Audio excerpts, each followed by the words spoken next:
Yung resulta ng ating ginawa. Kita. Yung ating ginawang incubator at ito na ay yung sisiw ay bumiyak na at anuin natin, tignan nyo. Bibiyakin natin to kasi nabiyak na siya.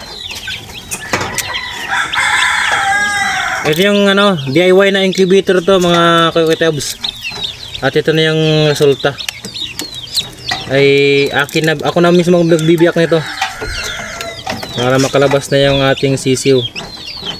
Pagkita ko sa inyo DIY lang, DIY. Dugo po mo to. Sure ako mabubuhay ito kasi naranasan ko rin ito. Kasi mga kuyatabs, yung isa ay naano na natin, yan na siya, ay papagalingin muna natin kasi ako na nagbiyak yan. Tapos ito malapit na rin tong dalawa na ito. Ito lang muna yung ating mga bunay dito mga kuyatabs kasi yung iba ay nabiyak na at malaki na. Napakadali lang gumawa ng incubator natin na DIY. So marami pa tayong mga itlog dito na ilalagay natin sa incubator pero hindi lang muna ngayon kasi mayroon pa tayo pinapabiyak dito para magsabay-sabay sila at sabay-sabay mabiyak. Yun lang mga kuya, sana may nakukunan kayo na aral. Bye-bye.